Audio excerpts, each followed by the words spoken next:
Hey listeners, thanks for dropping in. I'm Christy. And I'm Melissa. And this is Buried Motives, where we dig deep into the details of some of the most gruesome dirtbag murderers.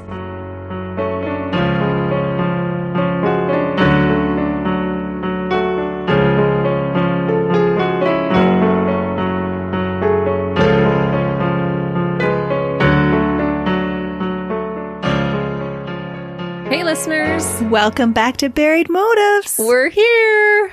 We're back. And we're glad you're back too. And we're ready to share some dirtbag stories. And you all delivered on the listener requests. Yes, you did. And our first one comes to us from Kaylee. It was the perfect suggestion for Christy and I to cover.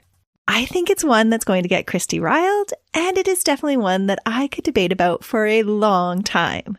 This is a case where it is definitely a little bit of both and everything else. Oh no. We're going to start off strong, I can tell. Yeah. This is a case of star-crossed lovers turned dirtbags. Only their love would not see them through their arrests. Alvin and Judith Neeley were all in it together while committing murder, but as soon as they were caught, they started turning on each other. Funny how that happens. All too often, right? Yes. These dirtbags' different version of events make it so difficult to determine who was telling the truth and who was lying through their teeth. Each tried to play the victim once caught and blame the other for making them do all the cruel and atrocious things that they do to their victims. Each denied being the mastermind, instead claiming to be the victim themselves, and I am curious where you and our listeners will think the truth lies. Are you ready? I'm ready for it. It will be a wild ride. I apologize in advance if I get riled, because it sounds like I might. Oh, you will. As I was doing this, and she'll get riled about this, and she'll get riled about this. I'm getting a reputation, I think. Our first dirtbag is Alvin Howard Neeley Jr. He was born on July 15th, 1953, in Treon, Georgia, to his father Alvin Howard Neeley Sr. and Jessie Lee Grimes. I believe both of his parents had been married or in a relationship prior to his birth and had older children. His mother had 2 boys, and his father, I believe, had 2 children as well, a boy and a girl. The little boy, the original Alvin Jr., died in infancy. Oh, so he was the replacement Alvin. Kinda. He was with a different mother. So he was named after his half-sibling who had passed away. Well, I think he was named after his father because they were both named Junior. Right. I thought it was interesting. That is interesting. I guess Alvin just really wanted to make sure he had a namesake. Right. And I'm uncertain of the circumstances that brought his parents together. Being divorced in the early 50s was not that common. But they both came together to have a final child when Jessie was 34 and Alvin Sr. was 40. And it's mostly reported that Alvin was the third of 3 children, so I believe that he grew up with his mother's 2 older boys in the home. His mother seemed like she was the strict one, but there were no reports of abuse. Quite the opposite. It was supposedly a joyous childhood. One author even called it a festival of joy. Really? Yes. I don't know if the author was just using his full literary license with a statement like that, or if it was something that one of the family members had said, but it seemed like it was a pretty good life for Alvin. Part of me wonders if it was because it seemed like Alvin was very much the baby of the family, and he was absolutely adored, especially by his mom. Oh, I could see that. Yeah. Jessie, though, did not have a very high opinion of women in general. Later, she would teach her grandchildren that all women were whores. That always blows my mind that a woman can feel that about other women. It is just bizarre. It's like, honey, you're a woman. If you say all women are whores, then you're calling yourself one too. Mm-hmm. I'm a girl's girl, and so that already frustrates me. I told you would get riled. So while Jessie was not big on girls, good thing she didn't have any, on the other hand, her boys seemed like they could do no wrong, which is why I think they felt like they had this great childhood growing up. A real festival of joy with their every whim catered to by their mother. From recounts, it sounded like his older siblings were immediately charmed by this pudgy baby. And as he grew, he only further pleased them with his antics and charms. He had a cherub-like baby face that he kept into adulthood, and that made him appear very innocent and sweet when he smiled. And reportedly, he was always smiling. As a child, Alvin Jr., or Al, was a jokester and a prankster. This made him very popular with other children. not just a little bit of popularity, but an insane amount of popularity. There were reports that the local swimming pool would let him in for free because other children would just flock to him. Wow. Yeah. So if he was there, other kids would be there. That's right. And so it was worth it for the man running the pool to let him in for free and collect money from all the other children. Wow. So he was super charismatic. Yes, very charismatic. And some people have those personalities that just draw other people in. And Al was one of those kids. While some children that were heavy like he was would be teased by their size, Al used jokes and charms to fit right in wherever. He took part in Boy Scouts and as a child learned about fishing and hunting. As he grew, he became known as the class clown, always entertaining others and picking on the girls.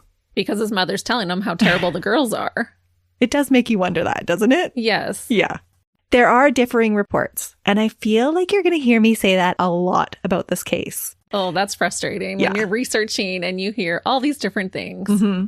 But with so many different perspectives about these two dirtbags circulating, and with both of them being liars, it's hard to dig out the actual truth. But I'll do my best to present all the perceptions, along with the facts, and you can just make up your own mind. How popular Al was with the ladies was one of these debatable things.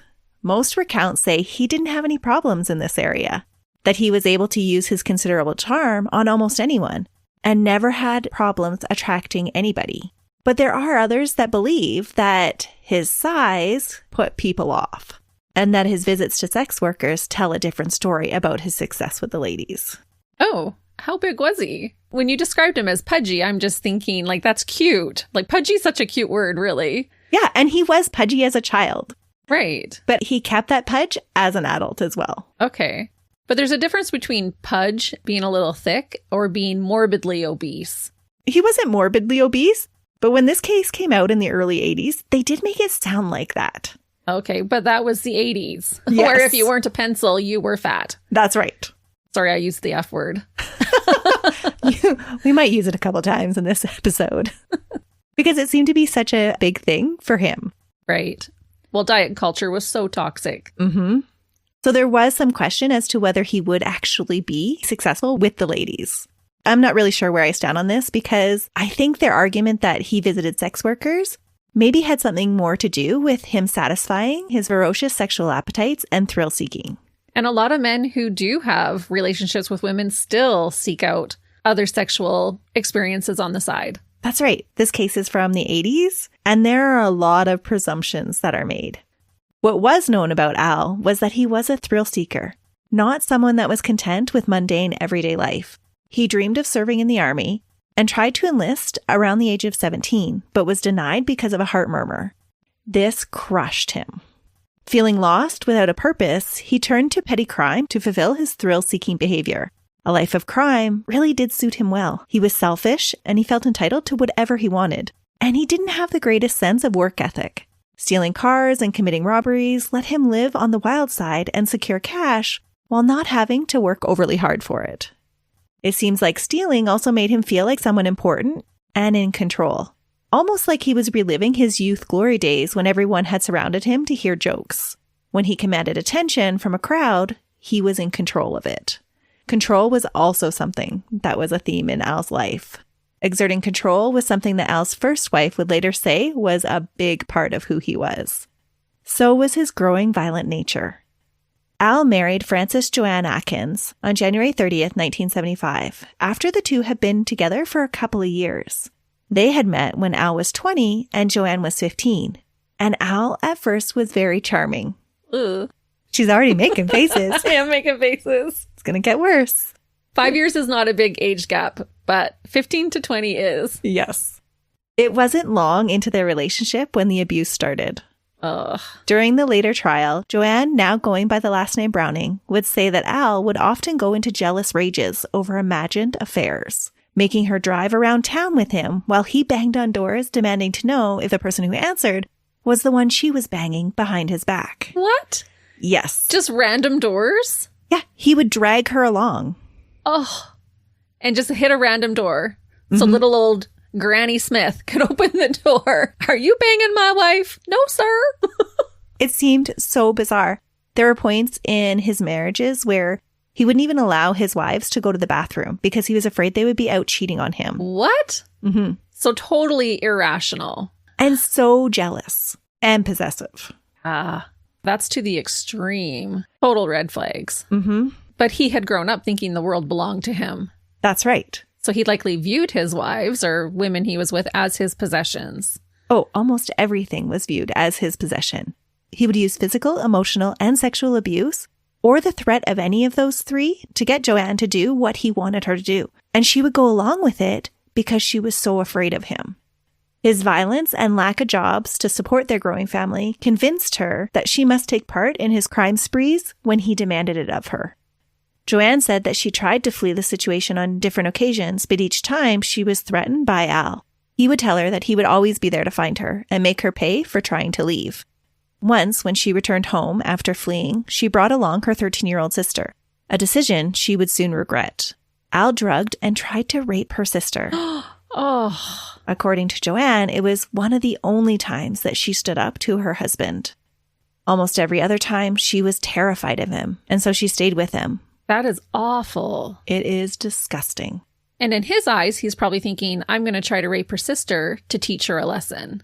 That's exactly it. Ugh. The pair had a total of 3 children during their short time together. But Alvin denied all were actually his, just like he would any of his future children. He said he couldn't be sure that they were his. He was always preoccupied with this thought of his women cheating on him, and so the children logically couldn't be verified. That's terrible. He's literally thinking they're at a restaurant, and when she goes to the bathroom for 2.5 minutes, oops, she got pregnant. Yes. And he has this irrational fear that his wives were going to sleep with black men. So he was feeling a little inferior, maybe. Well, all of this paranoia made me wonder if his mother's belief that all women were promiscuous was something that he had heard so often that it was now ingrained in him, so he couldn't trust any woman to stay. Oh, that makes sense, actually. I think it was. And I think that's what spurred on his need to make them stay by whatever means necessary. He used threat and manipulation to cow Joanne into staying with him. Huh, that is interesting. Almost like they're this feral animal that he has to control and tame. Yes, I think that makes a lot of sense. I do too. Because Al sucked so much at maintaining a job, he really was a failure in his adult life. In his childhood, he was this rock star that everybody loved to be around. And in his adult life, he just floundered. He couldn't keep a job. Because that's not how real life is. You're not going to walk into work and they're just going to throw money at you just because you're so wonderful. Right. You actually have to do the work. But because Al sucked so much at maintaining a job, the young family lived with his parents on and off throughout their marriage. And I can imagine that his mother's influence was palpable. Her granddaughter, April, would later give the impression that she was a formidable force. Oh, I can only imagine. Because now she'd have these women living in her home. Yeah, and she didn't have any girls growing up. Al's father did have a daughter from his first relationships, but I'm not sure that daughter lived with him for very long. Probably not. Yeah. Al developed a mentality that Joanne should be completely submissive to him. That way, he would remain in control of the relationship and be able to have her prove her love to him by proving how far she was willing to go. And this went beyond just, as a woman, you need to remain barefoot and pregnant kind of idea. He would make Joanne bathe him, dress him, tie his shoes, just like his mother had always done. Ew, you filthy little pig. That's gross. Yeah, it is. And that just also shows how little of respect he had for her. Because those are just degrading things to have your wife do on the regular. Oh, he has no respect for any woman. Ugh. And I think it leads back into this idea that his mother taught him, that all women are just whores. Ugh. Even though he sounds so grimy, Al was a meticulously neat person and demanded things to be done in a particular way. If they weren't, he would become violent. The excuse he used was that he had suffered from a serious knee injury when he had become trapped between 2 cars. This accident had limited his mobility and caused pain, so he used it to gain sympathy and demand that his wives do things for him. The personal grooming, though, soon became a way that Al manipulated women into proving their love for him. By enduring further abuse and being willing to commit crimes together, Joanne was proving that she loved him. And that was exactly what Joanne continued to do in between periods of time when she would flee his parents' house, sometimes even leaving her kids behind, which I think must show just how horrible it was to live with him, because not too many mothers will leave their kids behind. No, she must have been feeling desperate. Yeah. That existence continued for the family until Al laid eyes on Judith Adams. Judith Adams was born on June 7th, 1964, and grew up in a tiny farmhouse in Rutherford County. She was the third of 5 children for James and Barbara Adams. Her father provided for the family as a carpenter, and in 1973 opened his own construction company. Her mother, Barbara, was able to stay home with the children because her father was able to adequately provide for the family. According to Judy, her family was happy until the day her father died. Just before her 10th birthday, in March of 1974, her father was in a motorcycle accident while intoxicated. Again, there are differing reports about whether or not her father was an alcoholic or not. It didn't appear like that from what most people's recounts said, but there are some that claim that he was an alcoholic. He was drunk when he crashed into the guardrail and was killed. Her father's death devastated Judy. For a long time past childhood, Judy would keep the doll and the red toy keyboard that her father had given her the previous Christmas as mementos of him. She just couldn't part with them. Oh, that is sad. It is. Judy was described as a bit of a loner as a child, not one that socialized with children her age. And after her father's death, this became even more pronounced. It was a life-changing event for her. After her father's death, the family situation also dramatically changed. Her mother now became the sole supporter. And once again, there are differing reports on what Judith's mother did to support the family. Oh, I know where you're going. Yeah. There was a small pension, and for a brief time, she did work in a factory. But she actually lost that job fairly quickly when she was arrested for contributing to the delinquency of a teenage boy. The two had been having a relationship together, and it was exposed when the two of them got into a car accident while drinking. Ooh, contributing to the delinquency of a young boy. Yeah. There's a lot to unpack on that. Yeah, she was seeking some comfort where she shouldn't have been seeking it. Mm-hmm. And she was in a car accident while drinking. And so for Judy, this just set her off. Yeah, because her father had just died in a drunken accident. Mm-hmm.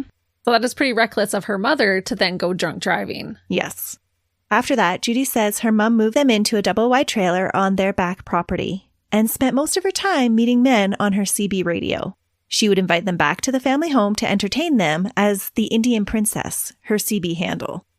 Judy said that her mother became so preoccupied with her visitors that she had to take on the majority of the household chores and caring for her younger siblings. Not that she was this stellar housekeeper or overly tidy herself, because later reports say she just wasn't that kind of a person. Her older siblings weren't much of a help to her. Without parental guidance, they had all gone a little off track. Instead of attending school, the 2 older children spent their days drinking and watching TV. Oh, man. This family really fell apart when her father died. Mm-hmm. And I'm thinking her messy ways is not going to mesh well with Alvin. Oh, they don't. But they do get around it. Okay. It's an interesting solution. And was the mother receiving money from these gentlemen friends that she had coming over? Well, that was some of the debate. Okay. There was no actual reports of that, but she was visited frequently by men. And there was no other way that income was coming into the family. Gotcha. Judy said she was determined to do something different with her life, something more. She threw herself into her schoolwork, achieving honor roll status. She made the cheerleading squad and participated in 4-H and Young Homemakers of America. She said she wanted to become a nurse. But it was hard to escape the reality of her home life. According to Judy, the sounds of the quote-unquote entertainment could be heard through the thin sheet that separated hers and her mother's areas of the trailer. Oh, no. Yeah. No kid should have to listen to that. No. One of the men that visited her mother was none other than Al. Really? Mm-hmm. Oh, can you imagine? How'd you meet your husband? Well, most reports say that Al was visiting with his friend who was meeting with Judy's mother. Yeah, right. The two of them had come out to visit her, and his friend was quite smitten with Judy's mom. Regardless of why Al had shown up that day, this was when 26-year-old Al met a newly turned 15-year-old Judy. Oh, he just likes them 15. Well, he likes them young, yeah. It was the summer of 1979. Alvin would say he absolutely fell in love with her the minute he saw her, and Judy felt similarly.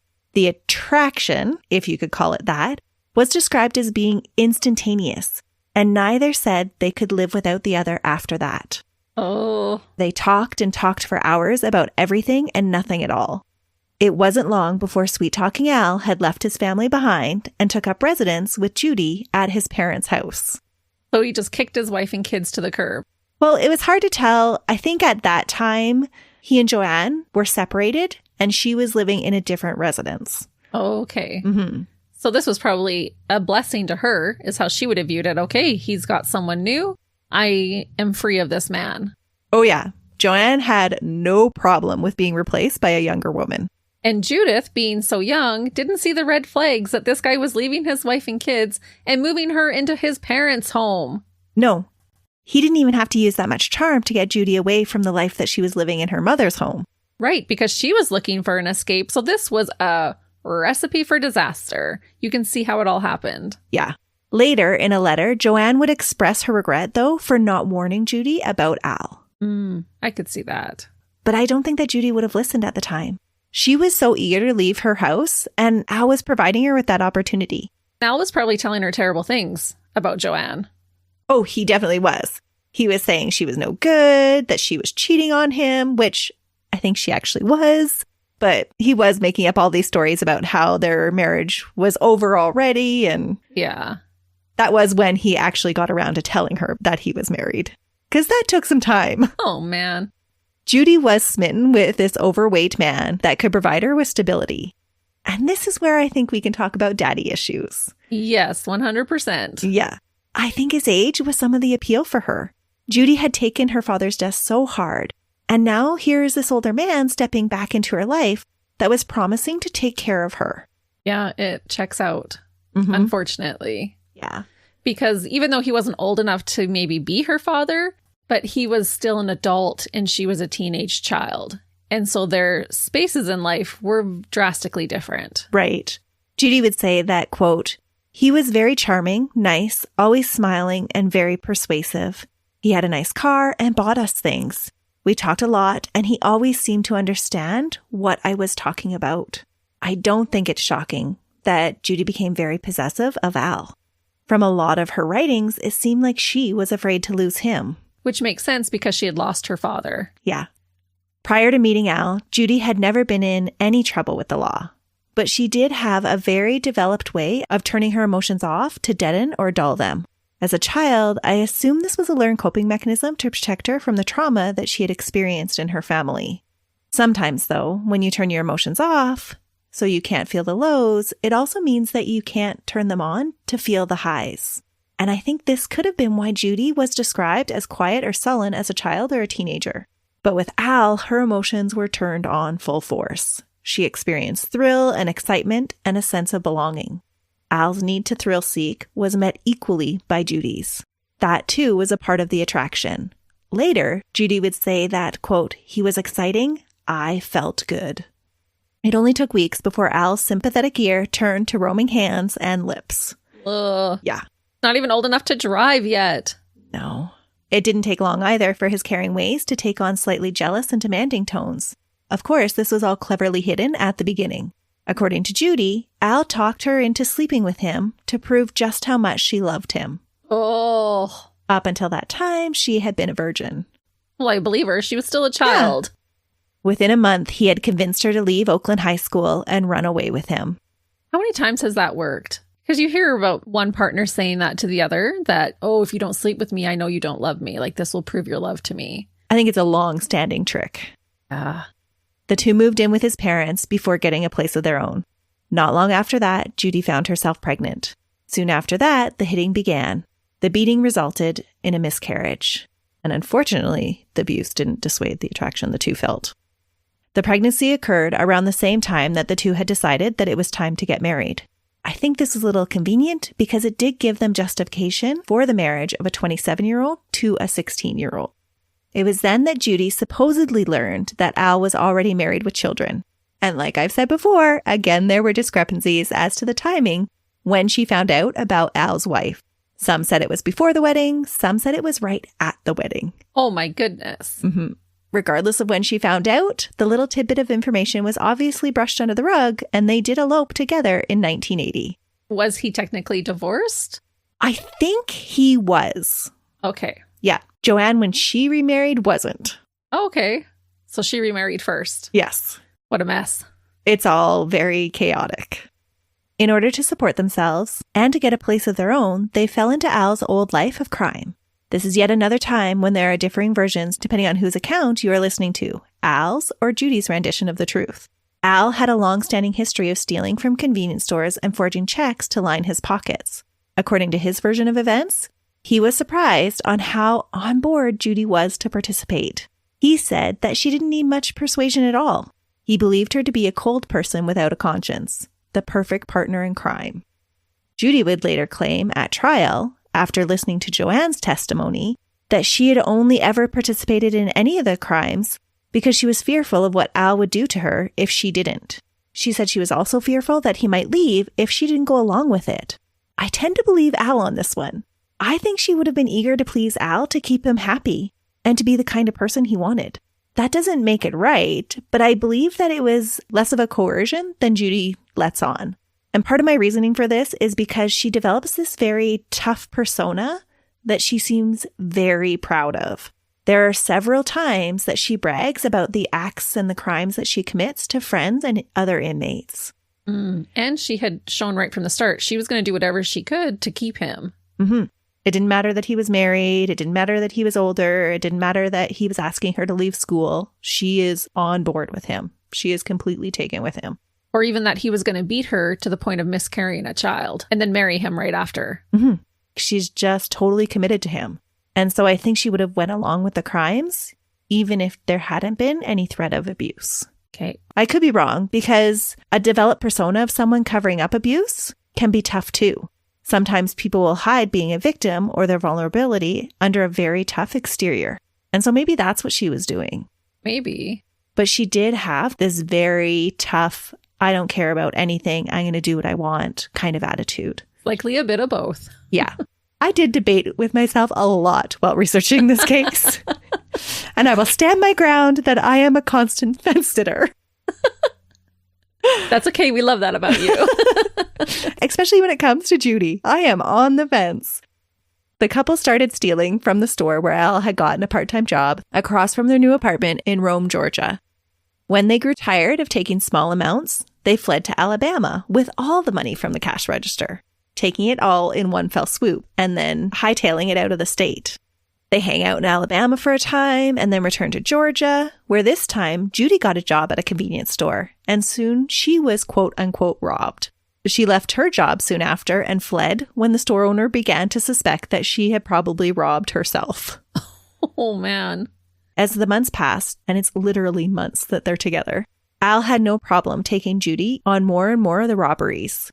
Soon, they were cooking up schemes all together. And it probably helped that Judy was a very, very smart girl. The two lived day to day, traveling around the southern states, living out of hotels, and occasionally stopping to work at convenience markets. Working was just a front to either pad their paychecks with stolen money from cash registers, forge money orders, or run check cashing schemes. As their criminal behavior became more and more brazen, Al's deviant sexual desires increased. He was totally getting off on all this criminal activity. He became more and more demanding of 16-year-old Judy. He forced her to take nude photos and participate in degrading sexual acts. Ooh. Judy would later say that this made her feel, quote, like a piece of meat. Ugh. By November 1980, the pair's criminal activity escalated to armed robbery. Now back in Rome, Georgia, Judy held an elderly woman at gunpoint while Al waited. Ooh. I just want to point out that it was Judy holding the gun. I think this is a very telling pattern when you take into account what happens later. At the time, she was very heavily pregnant, and it would have made much more sense for Al to be the one doing the heavy lifting, but that just wasn't his style. Part of me chuckled because in my head, I thought maybe even pregnant with twins, she could still run faster than dirtbag Al. And that's why she was holding the gun. Oh, likely. Yeah. Like for real, probably. Yeah, I think so. Well, he was not motivated at all. If he's not even putting on his own shoes, she's probably way more athletic than he is. Yeah. The very next day, Judy was arrested for trying to cash some of those stolen checks. Honestly, she was pregnant. How did she think she was ever going to get away with it? It's not like she can hide in a crowd. Right? She's monstrously pregnant at this time. With twins. With twins. Oh, yeah. Yeah. You are going to stick out of a crowd, honey. Mm-hmm. You're not going to be easily forgotten. And it also shows that she was willing to put her unborn babies at risk, because that's pretty risky behavior. It is. And it's not the last time that the children will be put at risk. Because of her age, she was taken to the Rome Youth Detention Center, or the YDC. Later, she would be transferred to Macomb, Georgia. Not long after being arrested, most reports say 2 days, she gave birth to a boy and a girl. Oh, wow. While incarcerated. Yeah, 2 days after being arrested. Oh. The infants, April and Jeremy, were put into custody of Al's mother, Jessie. Of Jessie? Yes. The woman hater. Mm-hmm. Oh, poor April. Yeah. This is not going to be good. No, that's where we get a lot of reports about Jessie's behavior. And her views on the world are from April. But I thought, how the heck is Judy committing armed robbery that pregnant? Yes, 2 days out. That means she was pretty far along. Usually you go a little bit earlier with twins, but still, you're full on near the end of your third trimester. Yeah, it's just crazy to me. I don't even know how she did that. I've not been pregnant with twins, but I do know what it feels like to be very pregnant, and I cannot imagine. No, it would have been crazy. Alvin was also arrested at that time and charged with accessory to armed robbery, conspiracy to commit armed robbery, check fraud, accessory to check fraud, and conspiracy to commit check fraud. That's a mouthful. Yeah, that was his jam. It was all about the check fraud. Al also had several outstanding warrants for other things, and all of this resulted in him being sentenced to up to 5 years in prison. Each, at the time of their arrest, gave different versions of events. Big surprise. Al said it had all been Judy's plan, and Judy said that they had planned it all together. This time, I believe Judy. Me too. Mm-hmm. Al was very much more experienced than she was, and he was right on board with throwing his supposed love under the bus. Plus, Al is super controlling, and he would not have taken orders from a woman. Yeah, I can't see that going over well. It had to have been his plan or their plan. Mm-hmm. But Judy, I think, was a quick study and would learn from this experience for the next time that they were arrested.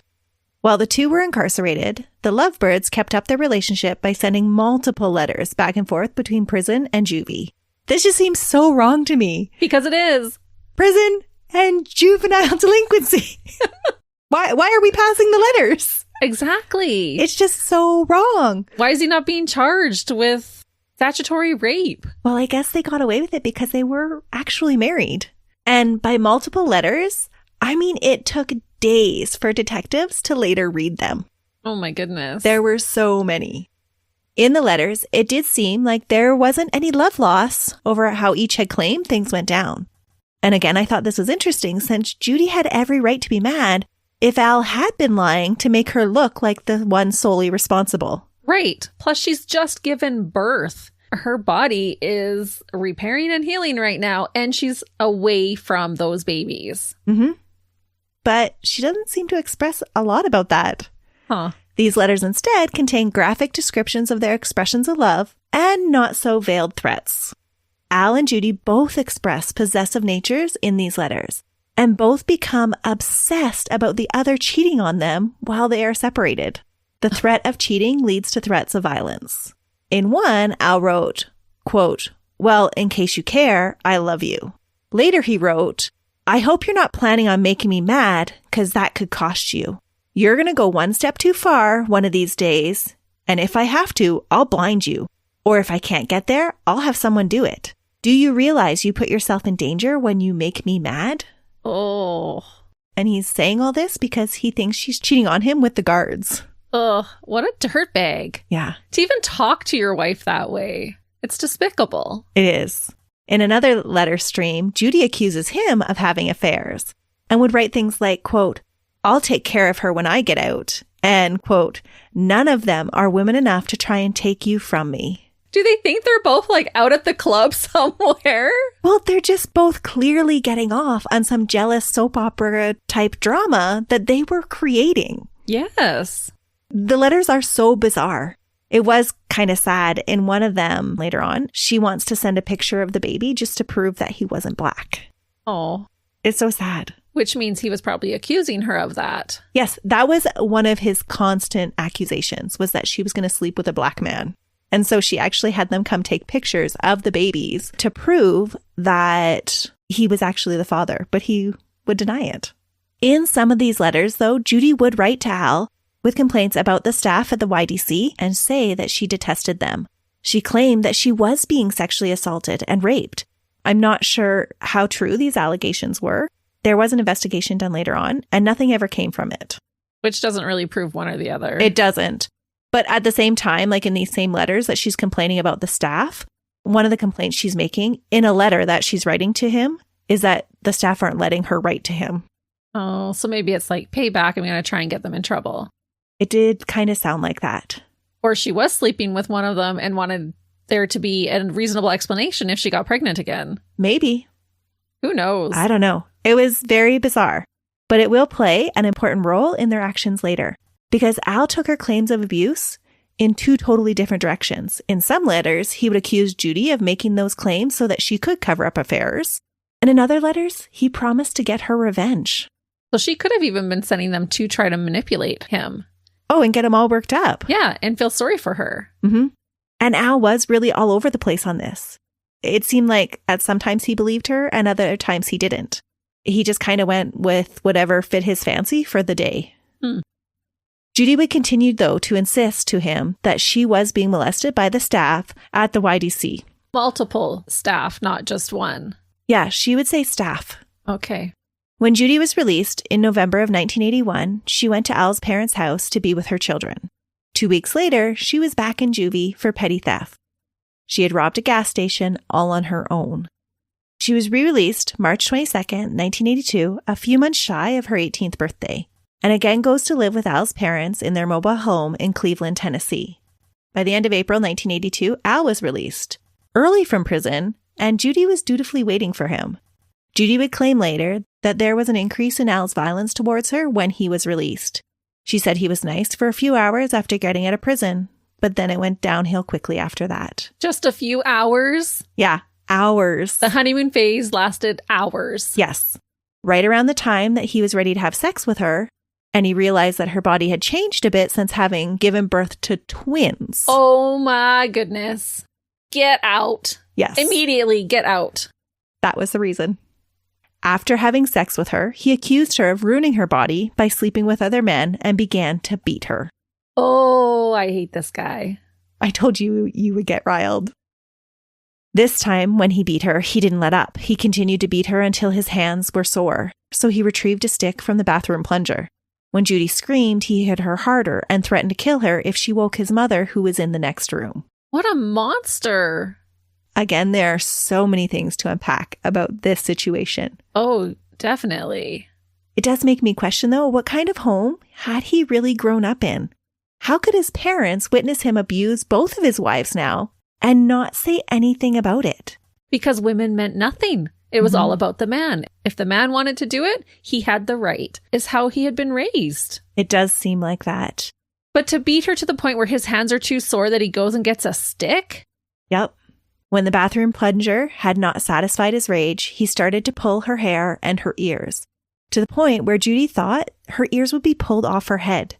Then he tried to gouge out her eyes with his thumbs. No way. Mm-hmm. And all of this was because he felt someone else had touched his possession, his Judy. And she wasn't as sexually attractive to him anymore after giving birth to his 2 children at the same time. Mm-hmm. Judy says that this is when she really began to be terrified of him. I believe she was also terrified, though, still of losing him, because she had many conversations about how she realized that Al was just not as interested in her as before, because the vile dirtbag obviously had something for younger girls. Ugh, vile is a good way to describe him. Yeah. After their release, they pretty much picked up their life of crime where they had left off. They hadn't learned their lesson at all. It's interspersed with watching their twins, but the twins are mostly taken care of by Al's parents. And when I say it was like before, it was almost like before, because there were cracks in their relationship that were beginning to show. Al was becoming increasingly annoyed with Judy's lack of neatness, to the point where he purchased them 2 separate vehicles to travel around in. Oh. He said he just could not stand that she left her car dirty. There were some Cheerios on the floor and he wasn't having it. No, he just hated it. So he purchased a brown Dodge with white stripes for Judy and a red Granada for himself. He said he couldn't stand how messy she was. And so he had to give her whole own space. Wow. Judy said, though, that the cars were purchased for another reason. so that they could scope out younger women to keep Al happy. No way. They would drive around in 2 separate cars. Al in his red Ford Granada and Judy in her brown Dodge. They would communicate with CB radios. He was referred to as Night Rider, and she was Lady Sundown. Once again, there are differing reports about Judy's handle. I told you I would be saying that a lot. Some reported that her handle was Lady Sundown, and some reported that it was Lady Sundance, after Butch Cassidy and the Sundance Kid. Oh, yes. Yeah. But Sundown was used more often, and it's one that a witness would later report hearing her use. So I'm going with it had to be Sundown. There are also differing reports on how they ended up with the nicknames Boney and Boney or Bonnie? No, Boney and Claude. Is it a Bonnie and Clyde? Boney and Claude? Yeah. Because they're the Temu version. That's right. Sorry, that's so funny to me. They're the discount rack. Well, some believe that these two gave themselves these nicknames, and they're proud to refer to themselves as Boney and Claude, the more comical version of Bonnie and Clyde. They got off on it. Well, you did say he had a sense of humor. He did. Others said that it was the police who gave them these titles because they were developing quite the reputation, stealing checks from post offices and using signatures to forge money orders. Whoever came up with the nicknames, they were not good role models to aspire to. No, it's so funny. Boney and Claude. Yeah. She was super, super skinny and tall. She was like 5'10", super skinny. And so they called her Boney and he was Claude. It's so funny to me. Even though there were cracks in their relationship, the two still strived to prove their love to each other. Almost like they were more in love with the idea of their convict love story than they were with each other. It seemed like the goal for Judy was to prove her love to Al by bringing him young women to have sex with. Al would prove his love by taking revenge on the workers at the YDC who Judy felt must be brought to justice. That is so messed up. It is so messed up. On September 11th, 1982, Ken Dooley, who worked at the center, was going through his home, checking on doors and windows, making sure everything was secure. Over the past several days, he had received a few odd and disturbing phone calls. The first had been a young woman pretending to be an old friend of his wife's from out of town. The young woman had told him a story about how she was in the area and wanted to stop by. So Southern hospitality rang true, and Ken had given the woman very detailed instructions on how to get to their house. The call only became odd to him when his wife told him that she knew no one named Susan, who the caller had professed to be. The call was odd, but nothing too concerning, and it was soon forgotten about. Then, a few days later, another call came when Ken was out of the house. Again, it was a young woman, but this time she asked if Ken was home. He wasn't, but his wife said he would be back later. When Ken returned, his wife told him about the call, and they both assumed that the caller, who hadn't left a name, was from the youth center. The final call that prompted Ken to be checking locks that night came from a man. This time, the male voice just said, quote, "You've screwed the last girl you're gonna screw." Oh, man. When he was walking through the house, 4 shots were fired into his home, 2 penetrating his study. He ran outside to see where they had come from, but all he could see was distant taillights. Police came to investigate, but really didn't have a lot to go on. They had these 4 bullets, but there was no witness statements. There was nothing. If someone shot at your house, would you run outside to see? I think some people would. How would you not know that they're still outside? I don't know. I definitely wouldn't because I'm the one that hears a noise and hides under the covers for the next 8 hours. I'd be peeking out the window, but I don't think I would run outside. That's what Ken did. He wanted to see who had the audacity to shoot at his house. Wow. Police didn't have much to go on, so they offered the advice that maybe his family did not want to stay in the house that night just in case it hadn't been a random shooting. Yeah, no kidding. The next day, the question of whether it was random or not would be put to bed. Another youth worker at the youth center, Linda Adair, also received some odd phone calls on September 12th. That night, her husband received several calls inquiring about Linda, but when Linda came to the phone, no one was there. This happened several times. Then, when somebody did stay on the line, around 11:30 that night, it was the couple's neighbor frantically calling to say that someone had thrown a bomb at their house. Oh! Linda had just seen flames rising from their carport, and a neighborhood boy at the exact same time was frantically knocking on the door trying to alert them because he too had seen the flames, and he was worried because it was late at night that they were going to be in bed. Luckily, they weren't. They were out planning for their daughter's wedding. Goodness. This same boy had seen a brown car with white or silver stripes, and he thought it was possibly a Dodge Demon from the 70s. He said that there were 2 people inside, a white woman with long reddish-brown hair in the driver's seat and a man in the passenger's seat. Mm. A Molotov cocktail had been thrown into the couple's carport that was attached to their house. Thankfully, no one was injured in either of these attacks. Originally, investigating police believed that the threat had been against Linda's husband because he was the arson inspector in town. Oh, I could see that then. And so they thought it was targeted towards him. So she works for juvie and he's the arson inspector. Yeah. So that gives a huge array of suspects. Right. Luckily, though, or not so luckily, the 2 dirtbags weren't done terrorizing this couple. While police were still at the scene investigating Linda's home, Judy called Linda back to tell her that she and Kenneth Dooley were going to die that night. Oh my goodness. While the police were there. Mm-hmm. Judy that same night also called 911 to tell them why Ken and Linda had been targets, because they were running a prostitution ring out of the YDC and that they had sexually assaulted her. And did she tell them who she was? She didn't. It was just all anonymous. Yeah. That 911 recording was later played for Linda, and she said the woman's voice was the same one that had called her earlier that evening. The recording would later be used to connect Judy to a murder scene. Ken and Linda hadn't been the only 2 intended victims that night. The plan had also been to hurt 2 other people, Mrs. Allen and Mr. John Brownlee, both workers at the center. Judy had called the center, pretending to be a battered woman, and wanted to meet up with Mrs. Allen. Mrs. Allen generously agreed to meet her. But when Mrs. Allen was called away for another reason, it fell through, so Judy couldn't follow through on her plan for Mrs. Allen. Undeterred, her and Al planned to go to John Brownlee's house. He was a security guard at the center. Judy tried to lure John out of his house by flirting with him, but he refused her advances, telling her that he was married now. And it did kind of sound like they might have had some conversations while she was at the center, and he had told her, you know, when you're out, come and find me. Right. And even to say, I'm married now, means like we probably did something before. Yeah.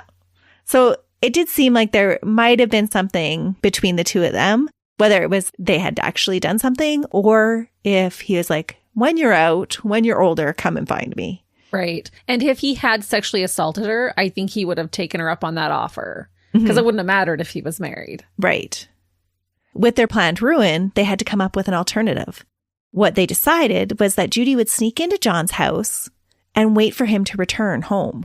She planned to surprise him and knock him out. When he came to, Alvin planned that he would be raping his wife in front of him. And then Judy planned they would kill him. That Al was going to rape this man's wife as payback. Yes. You did this to my wife, I'm going to do this to yours. Yes. My goodness. Again, thankfully, they were unable to follow through with this. Oh, good. But it was clear that they were becoming more violent and had more sexual undertones.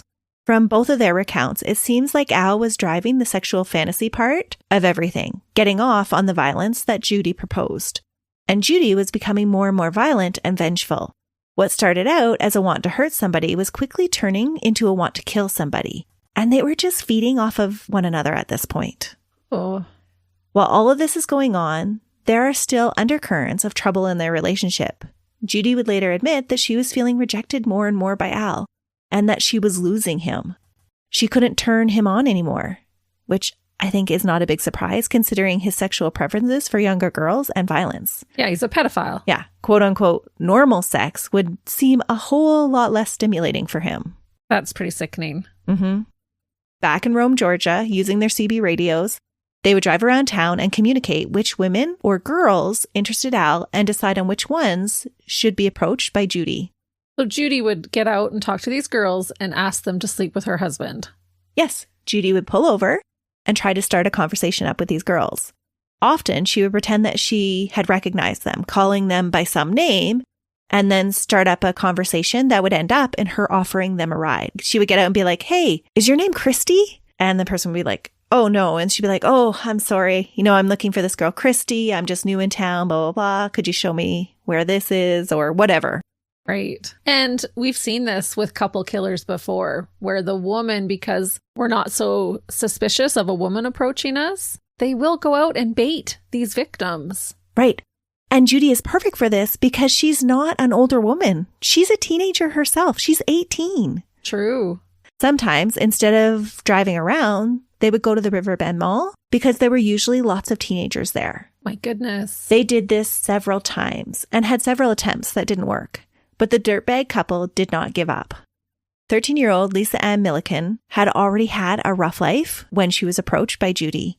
She was currently living at Ethel Harp's home in Cedartown because she was placed in the system because her father was accused of sexually molesting her. Oh, man. Her mother had known about it and had tried to tell her just to be quiet about it. Her mother did attempt to flee, and Lisa and her siblings had been living with her mother in a car when social services had intervened. Since being taken from her home, Lisa had experienced even more abuse. She was not happy at Harp's home, and the outing to the mall on Saturday, September 25th, 1982, was supposed to rouse her spirits. At least that's what Gail Henderson, the den mother, thought would happen when she gave 5 of her charges an hour to roam the mall by themselves. Lisa was withdrawn and having difficulty fitting in with the other girls, so she thought that the young girl's request to go to the mall was just what she needed to make some friends. Great. When Lisa didn't return in the hour and police were notified, it was initially believed that she had planned the mall outing as a way to run away. She had run away before, so this wasn't out of character for her. And there was some evidence that police turned up to indicate that she had planned to run away this time too. She'd actually arranged a ride with somebody. But that wasn't her fate. She didn't run away. That evening, Lisa, Judy's chosen target, was approached by Judy, and witnesses say that she willingly got into her car. Once in the car, Judy drove her to a hotel in Franklin, Georgia, where she was raped by Al and was then forced to sleep naked on the floor, handcuffed to the bed frame. Oh my goodness. Yeah. The next morning, Judy and Al picked up their 2-year-old twins and headed off to another hotel in the next state over, the 5 Points Hotel in Scottsboro, Alabama, with Lisa in tow. They took her. They took her. Over the next few days, Lisa would be subjected to physical and psychological torture, sexual assault, humiliation, and unspeakable things. She was repeatedly raped by Al and abused by Judy. And all the while, their toddlers are running around the room. That is sickening. Mm-hmm.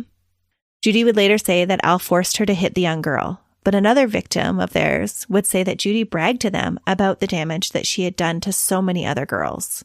This happened while this other victim was tied up. This victim said that Judy boasted of these things when Al had passed out after raping her. Oh. This makes me wonder if Judy was taking her anger out on these girls. It sounds like it. Mm-hmm. They were, in a sense, replacing her. Or maybe subconsciously she felt like they were her, and she was punishing them because of the decisions she had made that had led them to that moment. It was just all so deranged. Al would later tell police that there was an unpredictable rage inside Judy, one that he was fearful of.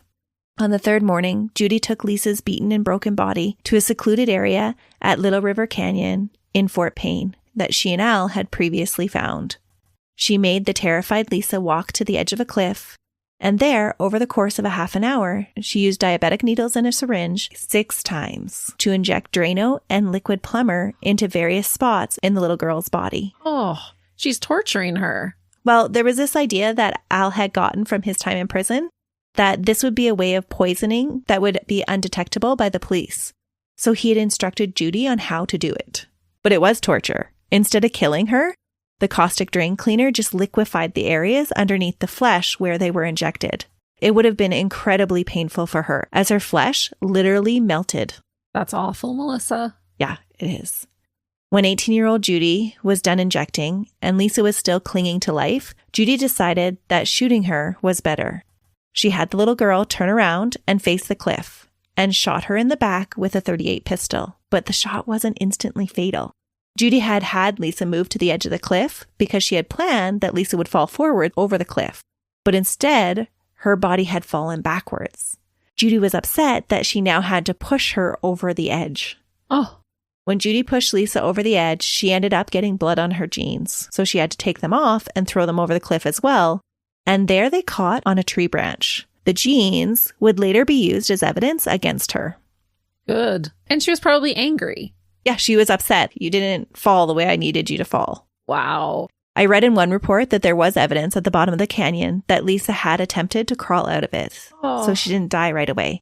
But most of the other reports that I read said that her body had fallen on and was draped over a tree. So I'm not sure how the two of them jived. But it didn't sound like the gunshot was fatal right away. Well, she suffered. She did. Alvin's presence at the site is debated. In her initial interview with the police, she did say that she took Judy all by herself, with her kids in the back seat, and Lisa was sitting in the front, handcuffed to the door. She took her kids with her? That was her initial interview. I think if she's taking the kids, Al's there too. I don't think Al would want to miss out on it. She would change her story after that initial interview, and later she would say that he was definitely there, and he masturbated while looking over the 80-foot canyon to where Lisa's body was. Ew, that's more believable. Yeah. And I do believe that these filthy dirtbags had their kids in the back seat. It's just so bizarre to me. Alvin, of course, denies being there, saying that it was all Judy. But then he also denied the rape. When police would confront him and say that they would be able to find evidence of his semen, he made up some crazy story about Judy masturbating him to ejaculation into a Dixie cup and then putting his sperm into Lisa herself. Oh, baloney. Yeah. But when nobody would believe this story, he did admit to raping the 13-year-old. Yeah, he's just an ugly liar. He's a liar through and through. But at the scene, there was no physical evidence collected that put Al there. Yeah, but that's not going to make me rule him out. No.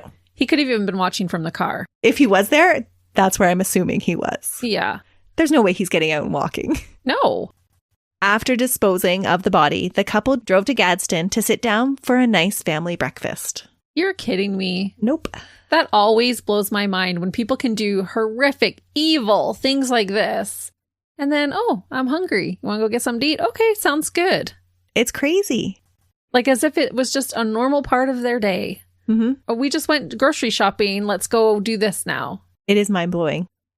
What else was mind-blowing was over the next 24 hours, Judith would make multiple calls to police stations and the media about Lisa's location. Most of these calls would be described as bragging in nature. The first call she made was to Rome Police in Georgia. Judy told them, quote, yes, y'all looking for Lisa Ann Millican on run from the Harpst home? I can tell you where she is. Go up to Little River Canyon in Alabama. Just as you cross the Little River Canyon Bridge, turn to the left, go up into the national park. You'll see on the left side, picnic tables and a big rock parking area. Look off the side of the canyon where there is a power line going across it, and look straight down the canyon, and you'll find her where I left her. No way. So not even concern of, oh, I want her body to be found. Well, that is an area of debate. Okay. That was her message. And some say that these calls were her way of having the little girl's body found. But I think that statement of, you'll find her where I left her, claims ownership. Mm-hmm. And it does sound braggy. And a lot of murderers do that. Mm-hmm. This call was recorded, but at first police believed that the female voice was actually Lisa's, pretending, trying to throw them off her trail because she actually was running away. Oh, that would make sense. I can see how they would think that. Mm-hmm. And Judy's not very old, so she could sound like a 13-year-old girl. Yeah. The Rome Department did alert DeKalb County in Alabama, and they did go look at the canyon. But unfortunately, it wasn't in great detail. When they didn't find anything, they chalked it all up to being a prank call. Then Judy made a call to the news director at the WRGA radio in Rome. Judy told the director that she had a news tip for her.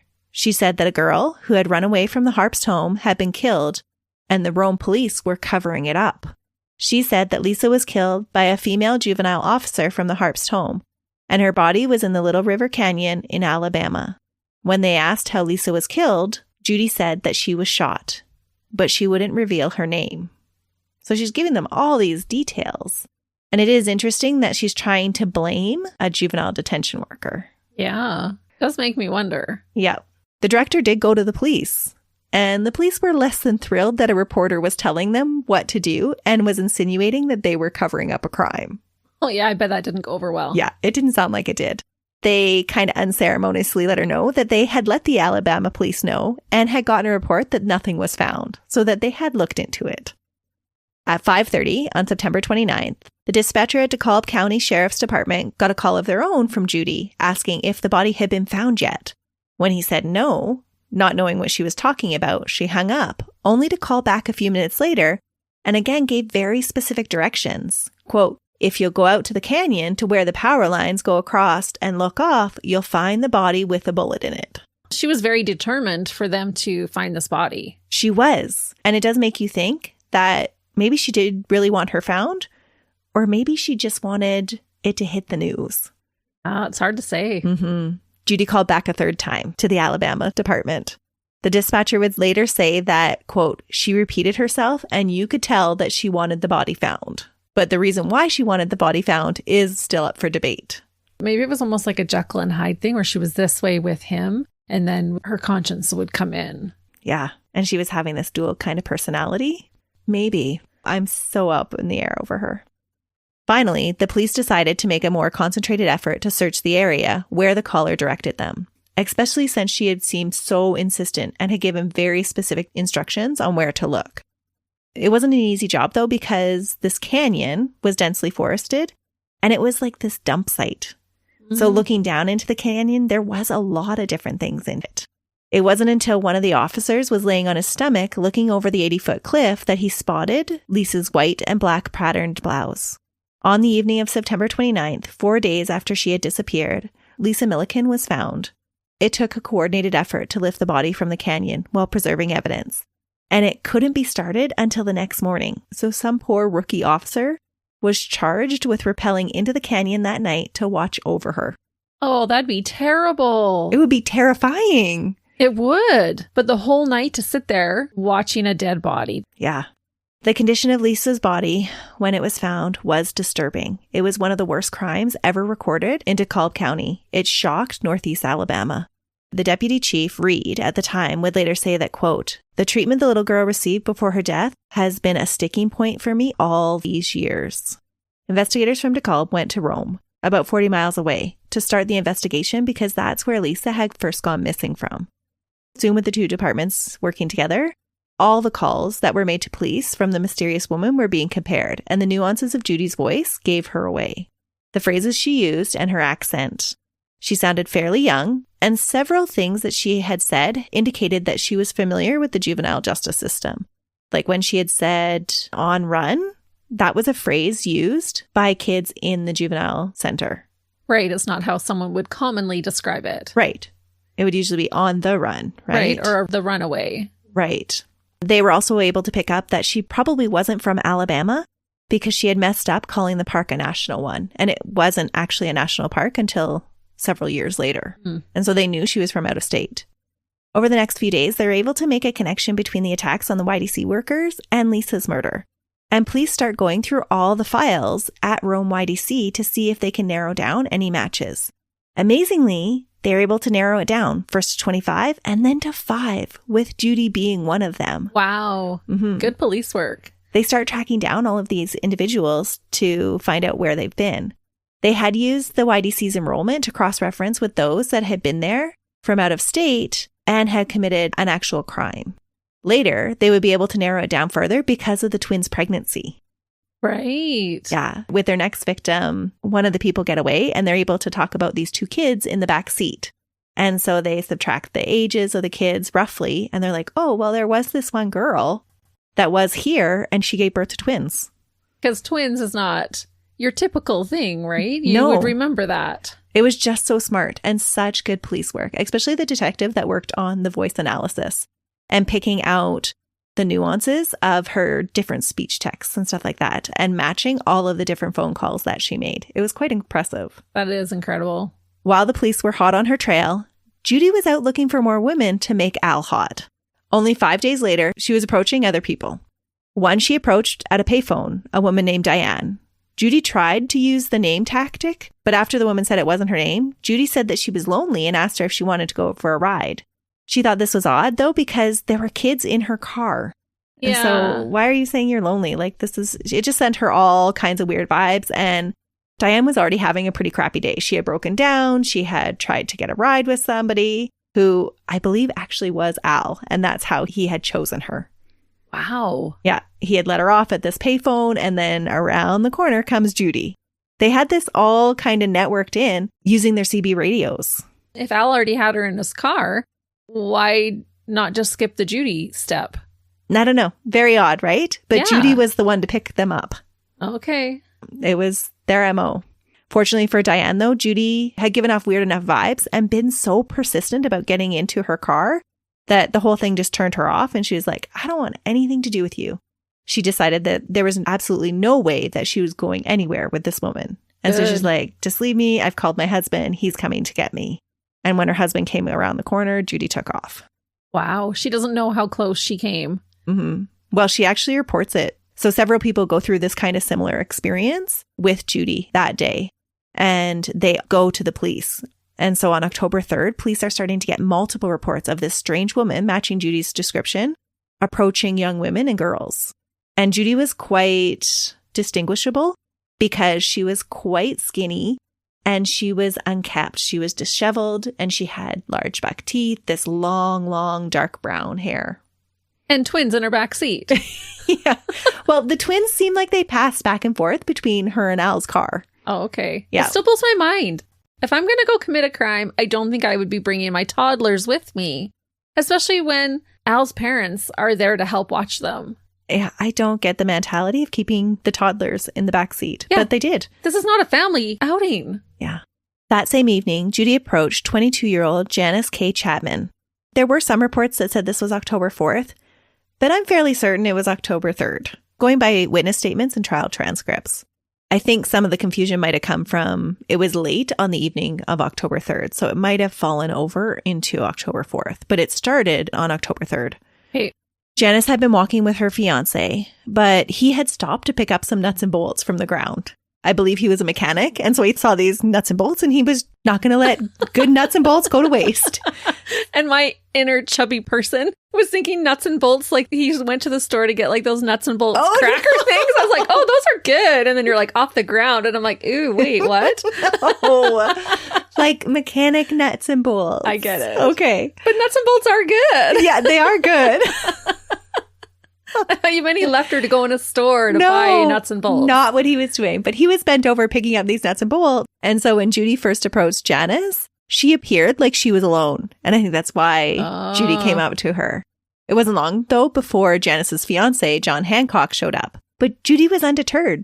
She switched tactics, and she told the couple that she was from out of town and was a little lonely. She asked, "Get away from me, you weirdo." I know. She asked them if they would like to join her for a little ride around town. When they declined, she offered to drive them home.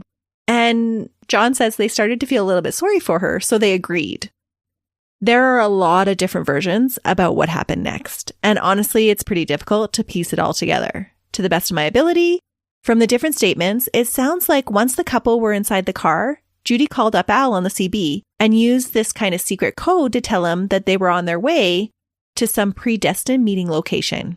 While driving around, John says that he was giving directions to Judy, but she kept pretending to miss the street. And soon, they found themselves heading out of town.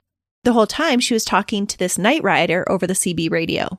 He said that he thought their conversation seemed odd, and it didn't make a lot of sense. At first, they talked like Night Rider was quite a distance away, but the CB channel that they were using only went over short distances. John and Janice both had their own CB handles, and they were familiar with how CB radios worked. When they met up with Night Rider, the two tried to act like it was all cool and that they were just going to go out and look for somewhere to score some moonshine to party. It was a weird situation, especially when Night Rider showed up with two kids in the back seat. Oh my goodness. Yes. And he and Judy, who was going by Lady Sundown, proposed that they switch up vehicles a little bit. Yeah, this would be so bizarre and scary to be experiencing. Yeah, the whole situation is just wonky. It would have had your spidey senses tingling. And it sounded like John's were. But Janice was more on board with this kind of party idea than John was. She hadn't quite picked up on the creepy vibes yet. It actually makes me think, I wonder if they brought the children because it would make them seem less threatening. Oh, it totally would. Right? This guy comes up with two little kids. Oh, he's a dad. He's going to be an okay guy. Yeah, we must be just going to have a good time. Which is really disturbing that they would use their children then as little decoys. That is a disturbing thought. John would refer to his fiancée as being childlike, which I take to be naive. Another source I found did mention there might have been some intellectual deficiencies with Janice, And John would say that she had had a rough past, and because she was a little bit slower, people would take advantage of her for that. He said several men in the past had picked her up and used her for sex. And so when Janice said that she wanted to go along for the ride, he was like, okay, we're both going, because he wanted to protect her. Right. She had insisted on going along, and so he went along too. For whatever reason, the two of them had got into this car, and now in reality, what are they actually supposed to do? They're out in the country, they're on this dirt road, and John said by this time he had actually completely lost all his bearings. They had gone around and driven around so many corners and turns. He didn't know where they were. So he felt their only option was to kind of continue to go along with whatever Night Rider and Lady Sundown were up to. John switches into Al's or Night Rider's car, and the two kids were put in the back of Judy's car. So now the two women and the two kids are together, and the two guys are off on their own. They start to drive around, and the couple keep talking on the CB radio until John says he has to pee. Al obliges him and pretends that he has to go pee too. John heads off into the bush to do his business, and Al goes over to talk to Judy in her car. Next thing John knows, Judy's following him. John reported that he heard Al say, quote, "Get it over with." And then next thing he knows, Judy was following him. Judy told him not to worry, that she would take care of his girlfriend just before she shot him in the back. No way. Mm-hmm. John says he had taken just about a half a step, a maneuver that he had learned in the military, and he believes that this is what saved his life. He was shot in the shoulder instead of straight through his chest. Oh my goodness. Yeah. It likely did save his life. Oh, 100%. Judy didn't wait around to see if her shot had been fatal. Instead, she and Al restrained Janice and fled in their separate cars. John waited to move until he was sure that they were gone, and then he made his way out to the nearest road where he was able to flag down a passing truck. The driver took him to Gordon County Medical Center, where he was treated, and he was released in less than 2 hours. Wow. And how terrifying for him, knowing that they have his girlfriend. Mm-hmm. So when he's talking to police initially, though, they're skeptical of his story because they felt like he was not upset enough. I think he was in shock. Oh, probably. He was just kind of monotone, and he's like, this happened, and then this happened, and then I was shot, and they've got her, and... Yeah. Or they might even think, is this guy high? What's going on? Right. Not really looking at him as that much of a victim. It seemed like a very bizarre situation for him talking to the police, and even his experience in the hospital was very bizarre. They actually had laughed at his name when he showed up. Oh. Yeah. The guy's coming in shot and they're laughing at him. Right. So weird. All of that changed the next day. While at the police station giving his statement, by coincidence, Judy's calls were being played for another person that had complained about her. Really? Yeah, as he's walking through the station. Oh, that's not a coincidence. Oh. That was meant to happen. Yeah, he immediately recognizes the voice and told the police, quote, "That's the damn woman that shot me."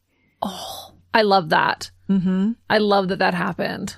Over the next few days, police pieced together through photo lineups and composite sketches with Diane and John that it was Judy and Alvin Neeley that they were looking for. They get a search warrant for Al's mother's house where they find a lot of evidence. Loads of guns and ammo, love letters, hotel receipts. It was a jackpot.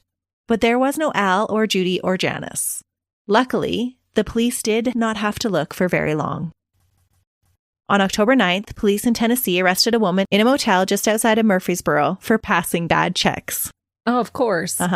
They had been tipped off by Judy's mother. Judy had called and told her where they would be. This was a head scratcher to me. Did Judy actually try to turn themselves in? Or was she just chatting with her mother and let it slip? I don't know. She was a smart person.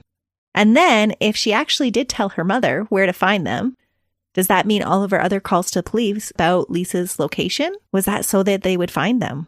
Right. It wasn't bragging. No. And she wanted them to find her quickly, so maybe they would find evidence. Maybe. But she didn't purposely leave evidence behind either. No, she didn't. Because she could have easily accidentally dropped something on the ground. Mm-hmm. That is a head scratcher. It is. Surprisingly, or not so surprisingly, when she is taken into custody, Judy is pregnant again. At first, this wasn't evident. She was terribly thin and, like usual, wore baggy clothes and was not well kept.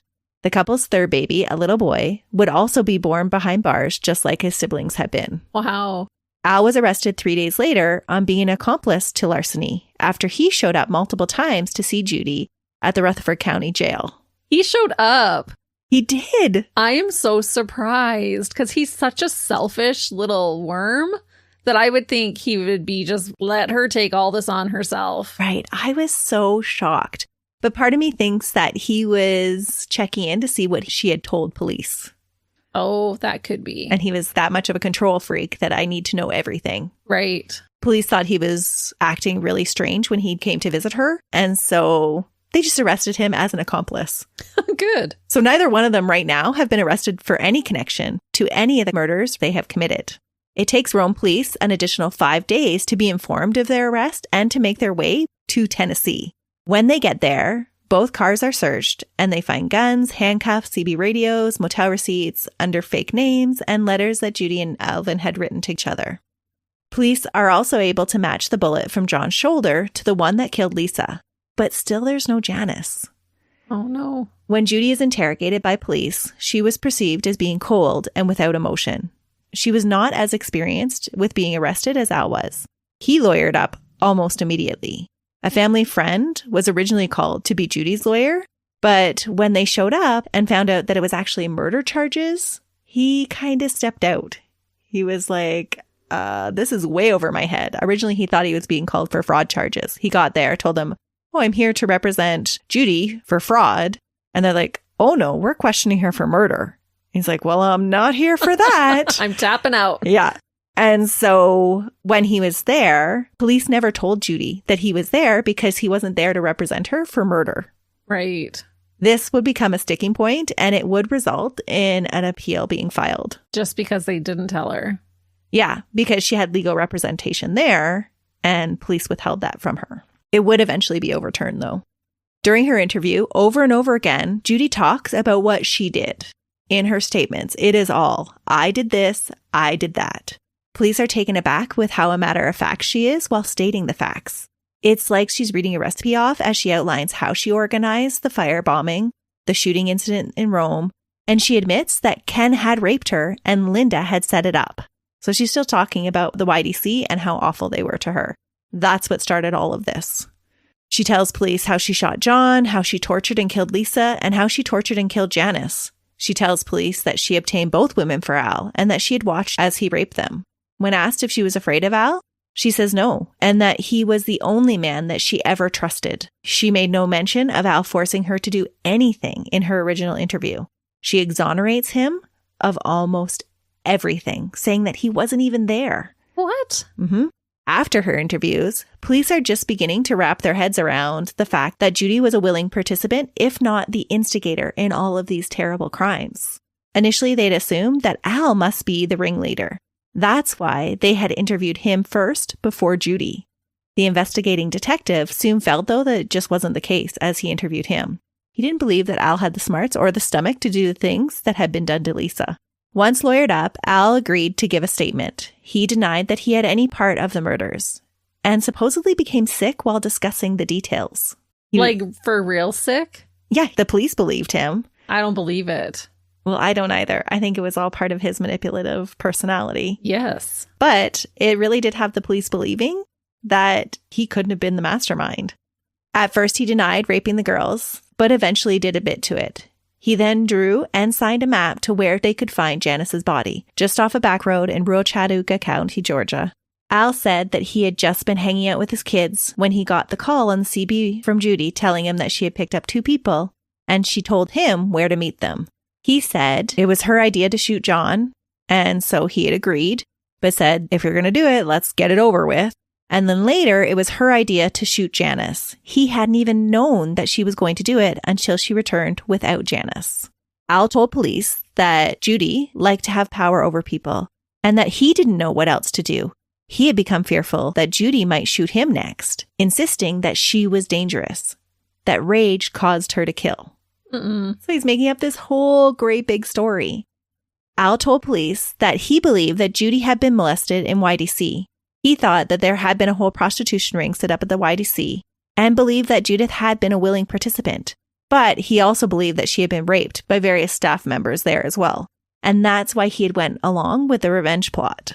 The other girls he believed were being recruited to start their own prostitution ring. He's making up all of these crazy stories. Which other girls? The ones that they murdered? Yeah. the ones that they're cruising around town looking for, he believes that they're now recruiters for this prostitution ring. Oh my goodness. Yes, that's what he's trying to pass off anyway. Shut up. He tells police, though, that he hadn't been on board with any of the murder. But he did suggest that there might have been more than just 2 women that had died. This led to a lot of extra police work, but in the end, it was concluded that none of the other missing persons or unsolved cases could be attributed to them. Al was making all of these kinds of claims because he was trying to convince the police about just how scary and out of control Judy was. But I think it's really important to remember that both Judy and Al were master manipulators, and both were changing their story like crazy. I think this buffoon act was just that. It was an act. But for Al, it seemed that it worked. Judy came off as the mastermind, and he came off as the dumb criminal.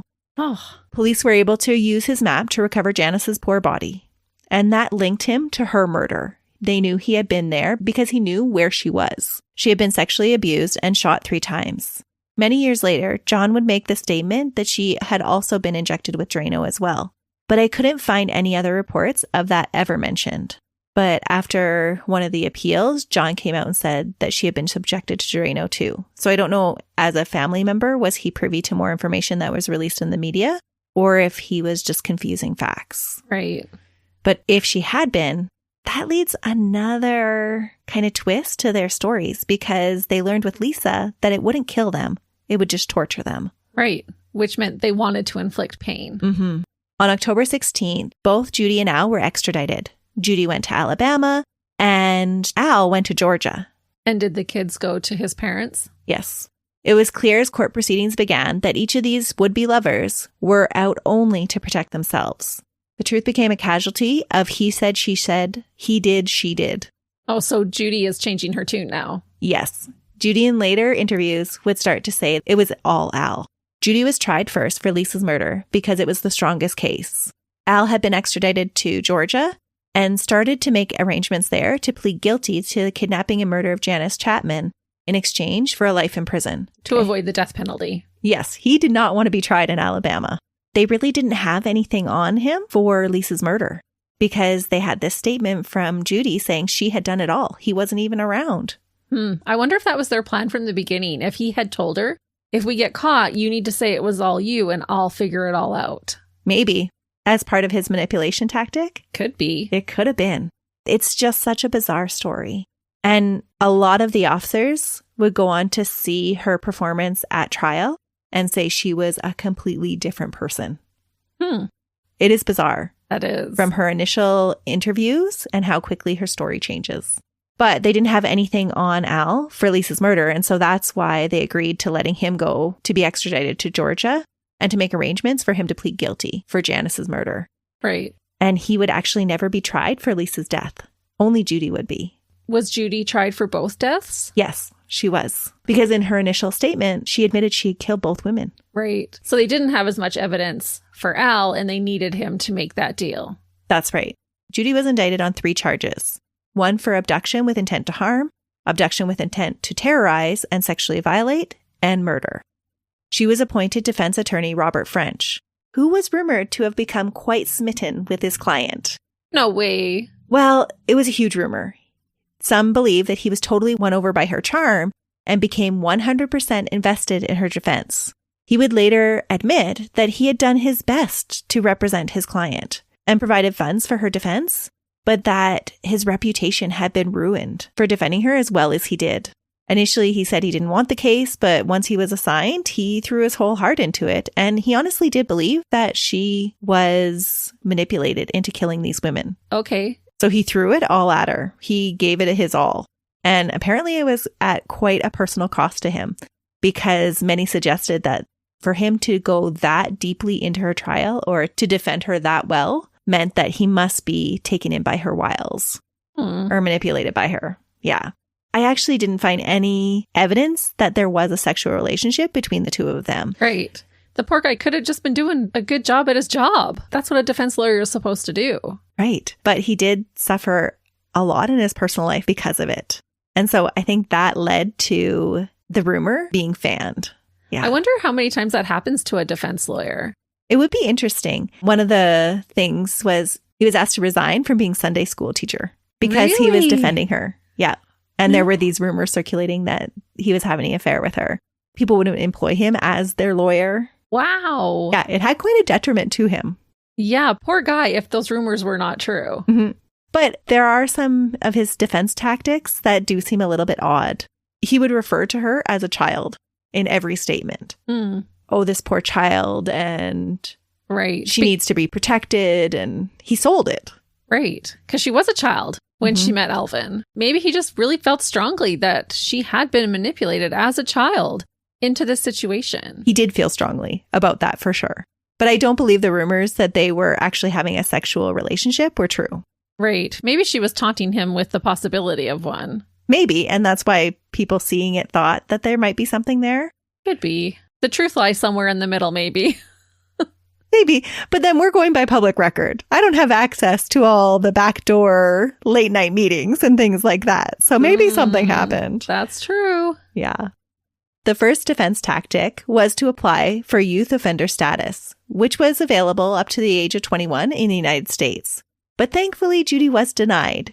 If it had been granted, it would have been only a $1,000 fine and a 3-year prison sentence. What? Yes. Oh, that needs to change. Isn't that crazy? That is crazy. Yeah. That you could do that to those women and you get a $1,000 fine and 3 years? Yeah. That is crazy. That is. Plan B was the insanity plea based on battered wife syndrome. It wasn't exactly called that at the time, but that's essentially what it boiled down to. Judy went through psychiatric examinations. She was found to be orientated and cooperative, and she showed no sign of being delusional or having hallucinations. She was intelligent and free of obvious organic impairment and showed good memory. While there was no sign of depression, there was no reason to believe that she was out of touch with reality or had been unable to conform her actions to the requirements of the law. That was the official statement. Okay. She couldn't plead insanity. When cross-examined later in trial, this psychiatrist would reaffirm over and over again that he saw no evidence of brainwashing. Really? Mm-hmm. The defense had a psychiatrist that testified to pretty much the exact opposite, saying that Judy, quote, probably fits the battered woman syndrome to the most severe extent that she has seen. The psychologist noted that, quote, Alvin's mental state was substituted for Judy's so that she had, quote, no intents of her own. That's a little unnerving that these are hired professionals and they're coming out with such differing opinions. Oh, I just find it maddening. How is a jury supposed to decide between one or the other then? Yeah, one of you got to be lying. Right. The judge did rule Judy competent to stand trial. Judy's trial began on March 7th, 1983 in Fort Payne, and her legal team continued with the battered woman defense. She said she had done all of these atrocious things out of fear of what Al would do to her and the children, that Al had hypnotized her, and that she was completely under his control. Judy took the stand. Ooh. And she recounted almost the exact same pattern of abuse that Joanne told the jury right before Judy went on the stand, right down to the detail that she too had offered up her sister to Al's sexual advances. That's interesting. It is super interesting. The details were almost word for word. So was she just copying her statements? There are some that believe that, but abusers also have patterns. True. And if she went on the stand right after the first wife, she wouldn't have time to memorize what she said. No, but she was incredibly smart. True. And she knew how to manipulate people. It was an interesting part of the trial. Mm-hmm. Judy told the jury that, quote, I was terrified of him. I'd do whatever he told me to do. Every day that I didn't pick up someone for him, that night at the motel, he would beat me up real bad. I don't remember how many times he beat me up before I met Lisa. She related that she took Drano-filled syringes and administered the shots, one on each side of the neck, one on each arm, and 2 in her buttocks. But Lisa didn't die. She told the jury that while she was doing this, that Al was yelling from the car, quote, what's taking so long? I told him what I was doing, and I was holding the gun, but I couldn't pull the trigger. Al hollered at me, do it, and I pulled the trigger. Over several days, Judy went into extravagant detail about being a victim and how she could not help what she had done. If she hadn't, Al would have killed her. Everything from assault to murder had been done completely under his direction. She had more or less been a mindless accomplice, unable to think or act for herself. She had been subjected to vigorous abuse and constant demands for sex. She had photographs that allegedly documented it all and said Al had ordered her to kidnap girls for him to rape. Ooh, she makes it sound pretty compelling. It did sound so compelling. In his closing arguments, her lawyer would call her, quote, like the bride of Frankenstein, an extension of Alvin, guided entirely by his will. Officers, though, that had interviewed her prior to the trial and guards that had interacted with her at the youth center and read her earlier letters were now completely gobsmacked with the woman that was on the stand. It was not the same woman that they had known just a short time ago. The one that they had interviewed had been a cold-blooded killer who enjoyed torture. They actually felt like she was excited when she was telling them about what she did. So just like Alvin, she was putting on a show? It did seem like that. And her lawyer had helped her to do this because he had gotten her buck teeth fixed. He had dressed her up really nicely. She was neat and clean. Her hair was done. She had makeup on. And so she literally did appear like a different woman. The act that was presented was award caliber, and the prosecution was fearful that it might actually work. During final arguments, the prosecution reminded the jury of who should be at the center of this case. Not Judy, but Lisa. The prosecution addressed the evil that he felt emanated from this dirtbag couple. He said, quote, I've tried murders, rapes, sodomies, but I don't ever remember that word evil coming to my mind. But if it ever applied to a situation, if it ever applied to a couple, it applies here in this case. You have felt it. It has hung in this courtroom, and you have felt it. It's been more than just an atmosphere of evil. It's been a reality. Ooh, that's quite the statement. And I bet you would. You would feel that evil. Even with her dressed up in a pretty dress? Oh, yeah, I don't know. And I do believe that she was an abused woman. Oh, 100% I believe that. And I believe she was manipulated by him. Mm-hmm. But I don't know if that governed all of her actions. No, I think her actions she enjoyed. Yeah, it sounds like it. Like, I think there was a payoff for her. Right. Would she have done these things had she never met Alvin? Probably not. But she still did them. Mm-hmm. And she continued to do them. Right. And there are no reports of her trying to run away or get help. Not to put blame on her if this was out of battered wife syndrome. But it just doesn't seem that everything is adding up. No, it doesn't. Damningly to the prosecution's case, though, when Joanne was on the stand, they asked her, like, would you do these things? Was the abuse that bad? And she said yes. And they said, you would inject drain cleaner into a 13-year-old skin. And she said, yes, if it meant that I was not abused anymore, yes, I would do it. You would shoot a 13-year-old. Yes, I would shoot a 13-year-old. Oh, okay. Well, that says a lot. It does. I'm just confused, I guess, the part about Judy owning up to it all and acting all tough and mighty. But like you said, that could have been a defense mechanism. That could have been how she was surviving at the time. Right. And you live in a persona for so long that it does kind of become who you are. And it takes time to break it and actually recognize, again, your real identity. Yes. And if she was feeling true remorse, maybe that was her way of pushing down those feelings and acting that persona of this tough, evil woman. Maybe. So you're leaning to more like she's the victim. I totally think it's both in this case.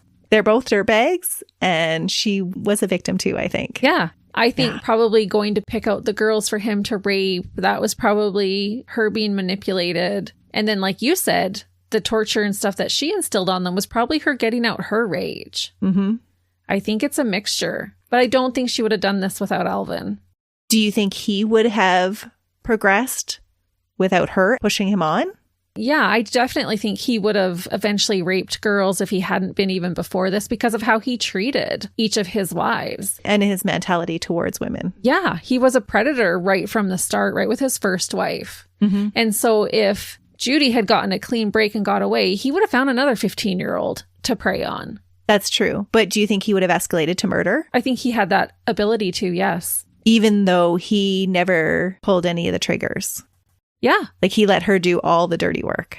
I think he would have beaten a woman to death. Maybe not go out and murder people, but I think the woman in his life, he could have eventually murdered. I can definitely see that. The jury was sent to deliberate on March 21st, late in the afternoon, and they returned a verdict by mid-morning the next day, much faster than anyone expected. Yeah. The jury found Judith Ann Neeley guilty of the kidnap and murder of Lisa Millican. In a vote of 10-2, The jury recommended a sentence of life imprisonment. It was not a recommendation that was popular, as some in the court who watched her receive this sentence yelled, "Barbecue her," and offered to pay the electricity bill. Oh my goodness.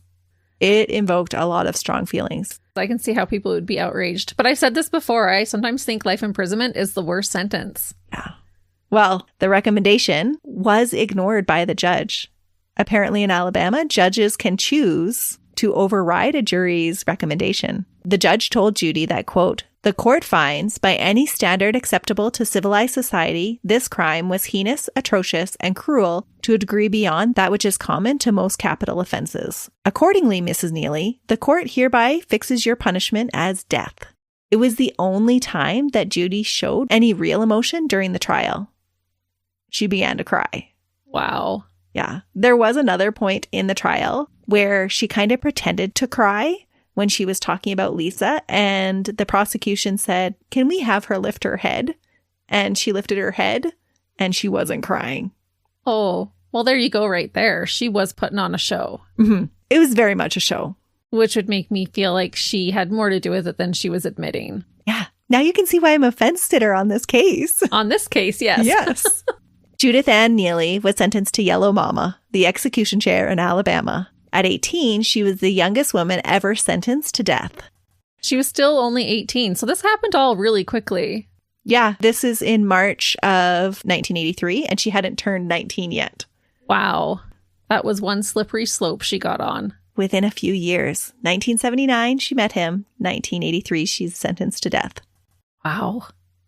Not wanting a second death sentence in another state, when she was extradited to Georgia, she pled guilty to the kidnap and murder of Janice Chatman and the attempted murder of John Hancock. She received a life sentence for Janice's murder and 10 years for the shooting of John. It was her deal in Georgia that spurred Alvin to finalize his own plea deal. He was afraid his wife might testify against him. So he had been extradited to Georgia on this plan that he was going to take a plea deal, but he was kind of biding his time and waiting to see what happened with her trial. Oh, yeah.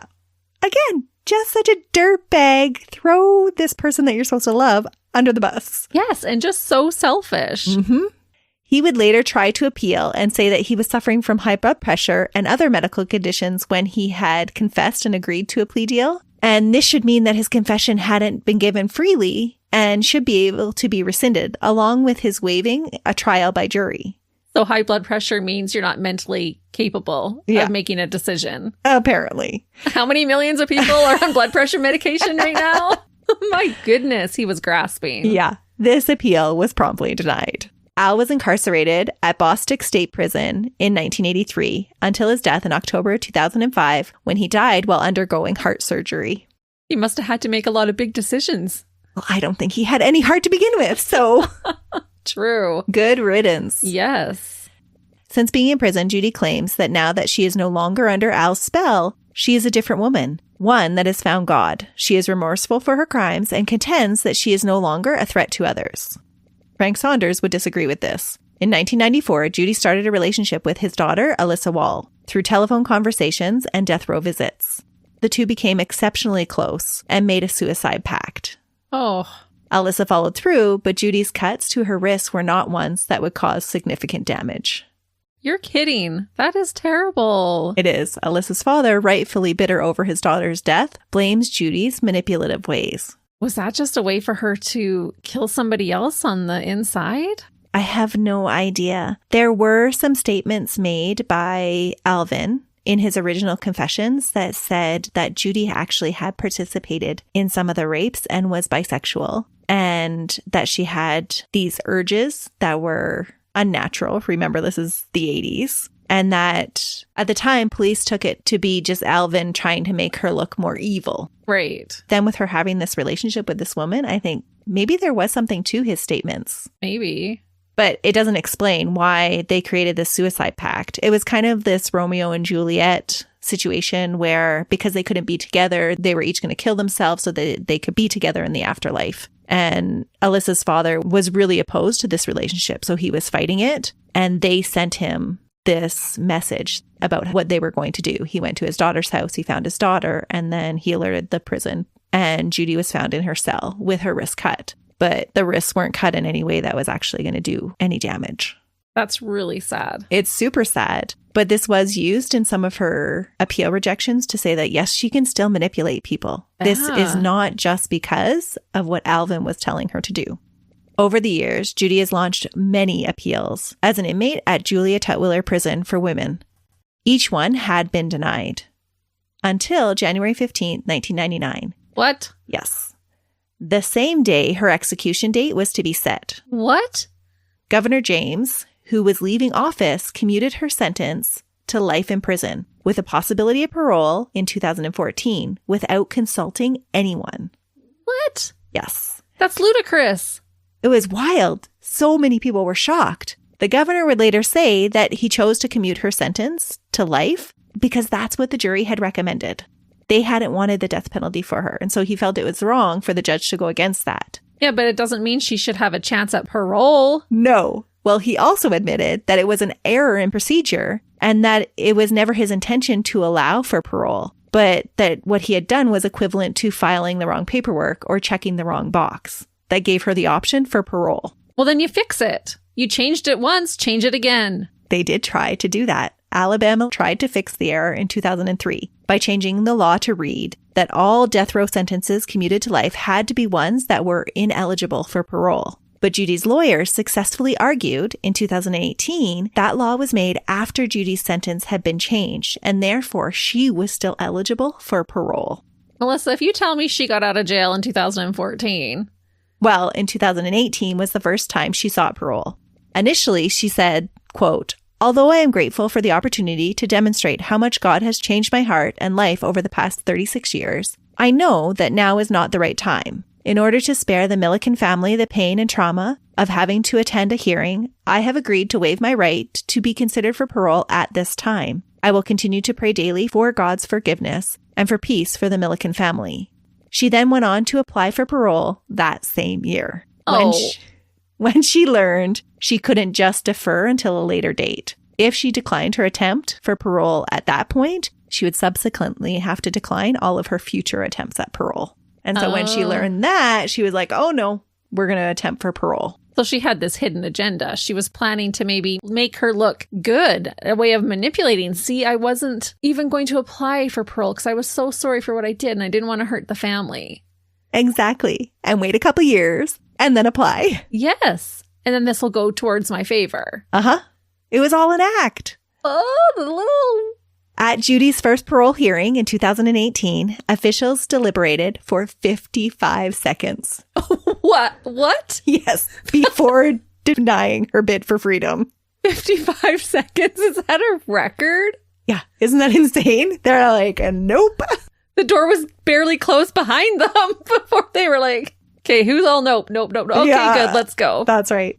Following Judy's first parole hearing, movie and television producers showed an interest in the story. Cassie Millican spearheaded a legislative effort that resulted in Governor Kay Ivey's signing Lisa's law into effect in 2019 to keep prisoners from profiting for their crimes.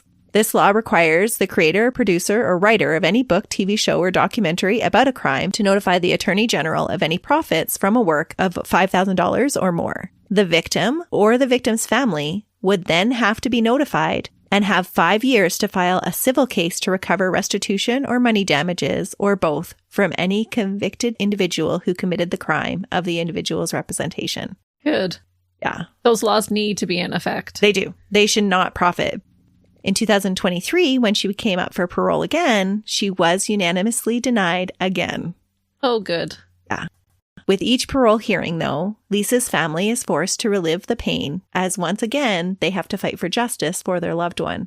Judy's next eligibility date is May 2028. Well, it's coming up. It is, every 5 years. The only consolation in this case is that if Judy ever does get parole, Georgia is waiting with their life sentence. Oh, perfect. Yeah, so she won't actually ever get out. Then why even bother? Like she said, I don't want to put this family through this hell, but then she's going to do it. Yep, every single time, just to go to a different state to serve a different life sentence. Yeah, it shows how selfish she is. Mm-hmm. She actually is a dirtbag. Oh, for sure she is. She is a victim, but she is also absolutely a dirtbag. Yep. And that is the chilling case of two manipulative and evil dirtbags, Alvin and Judith Neeley, the self-proclaimed victims who were so wrapped up in their own selfish desires and so-called love for each other that they could not recognize who the true monsters and who the true victims were. Wow. What a case. Kaylee, that was quite the case that you requested. Sorting through that mess of statements and he said, she said. There was so much else that I could have covered today. So much else that I learned that we could have discussed. We would have been here for months talking about it. And that's actually the experience I had with the case I'm preparing for you for next week. You listeners are making us work for it. So we hope you'll join us then. Until next week. See ya. Bye.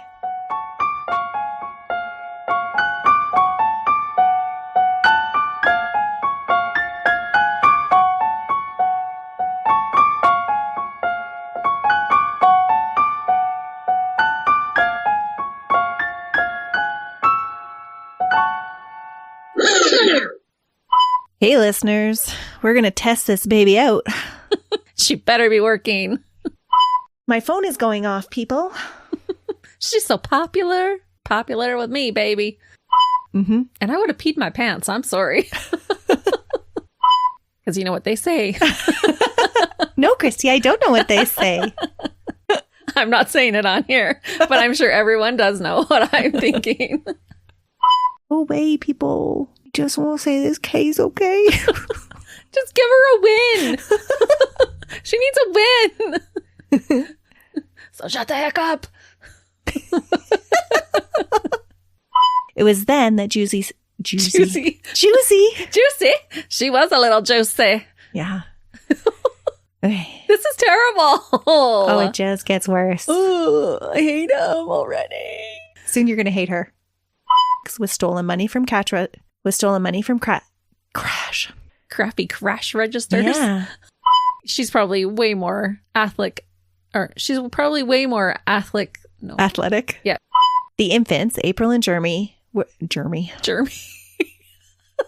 a germy little kid. He was So funny. Bonnie and Claude. I was not expecting it. I thought you were saying Bonnie incorrectly. No. Oh, man. And then there's a train. Oh, my goodness. Struggling. We're on the struggle bus. And we want to get off.